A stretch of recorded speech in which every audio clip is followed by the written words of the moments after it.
Finally जिस दिन का इंतजार था दोस्तों, आप सबको ईद गदीर बहुत बहुत मुबारक। सुबह उठते सारी हम कहे दुआएं नुतबा पढ़ने के लिए और मोमिनीन भी आहिस्ता आहिस्ता करके आने लगे और हॉल बिल्कुल भर चुका था। मोमिनीन के आने के बाद बाकायदा से दुआएं नुतबा का आगाज शुरू कर दिया और इसके बाद मेरे भाई अली रजा ने मनकबत पेश अपने बेहतरीन अंदाज में। इसके हजारों ने फतेहपुरी साहब ने भी अपने बेहतरीन अंदाज में मनकबत पेश की।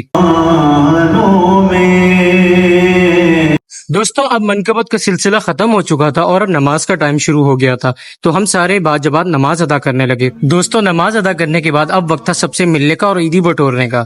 तो अल्हम्दुलिल्लाह ईदी सबसे बटोर ली और खा पी भी लिया। और खाना पीना करने के बाद एक सियासी गुफ्तगू छिड़ गई जो कि बड़ों के अंदर बातें शीत चल रही थी। ये है हमारे बहुत प्यारे मिशाल भाई। इसके बाद दोस्तों अब हम निकले घर की तरफ, चूंकि अब घर पहुंचना था। गर्मी की शिद्दत बहुत ज्यादा थी और रास्ते में हमें प्यास लग गई, तो मैंने सोचा भाई और मैं क्यों ना हम लिमका ही पी लें। भाई ने लिमका चूज किया और मैंने पाक कोला सोडा चूज किया। बहुत ही जबरदस्त था।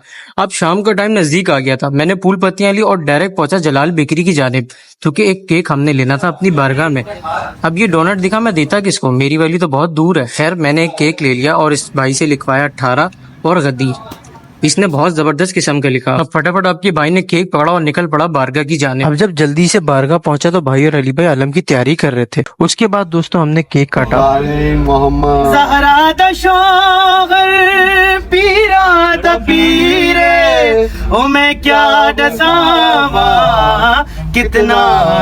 तो दोस्तों अब इसके बाद सिलसिला शुरू हुआ नजरो न्याज का।